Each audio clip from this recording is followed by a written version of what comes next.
শুভ দুপুর সবাইকে। দুপুরের খাবার দাবার নিয়ে চলে আসলাম। প্রথমেই আছে ডিম ভাজি।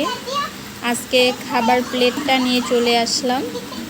ডিম ভাজি আছে, তারপরে আছে হচ্ছে লাল লাল করে আলু ছানা,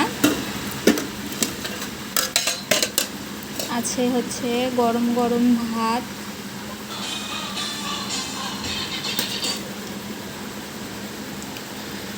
দুপুরে কে কী দিয়ে লাঞ্চ করলেন অবশ্যই কমেন্ট বক্সে জানাবেন।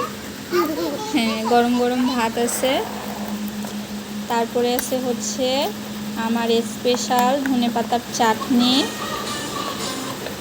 এই যে সর্ষের তেল দিয়ে নিয়ে এসেছি, কাঁচা সর্ষের তেল। এখন একটু মিক্স করব, মিক্স করে একটু হচ্ছে ধনেপাতা, হাত দেয় না বাবা, ধনেপাতার চাটনি নিয়ে নিব। আর সাথে আছে হচ্ছে গরম গরম পাতলা মসুরের ডাল। এটাই ছিল হচ্ছে আমার দুপুরের খাবার। ভালো লাগলে অবশ্যই শেয়ার করে দিবেন, লাইক অ্যান্ড সাবস্ক্রাইব করে দিবেন। আর এরকম তৃপ্তিদায়ক খাবার আমাদের খুব পছন্দের একটি খাবার। কার কার ভালো লাগে অবশ্যই কমেন্ট বক্সে জানাবেন। দেখার জন্য সবাইকে ধন্যবাদ। আমার ছোট মেয়ে আমার থালটা ধরে টানাটানি করছে। খেতে বসলে এরকমই হয়, ছোটো বাবু থাকলে। কার কার এরকম হয় অবশ্যই কমেন্ট বক্সে জানাবেন। এই যে দেখুন কেমন করছে, ভাতের থালাটা দেখে খাবে না, কিন্তু নিয়ে খেলবে, ঘাঁটাঘাঁটি করবে, এগুলোই করবে। এই দেখো দুষ্টামি করবে। আচ্ছা, ধন্যবাদ সবাইকে দেখার জন্য।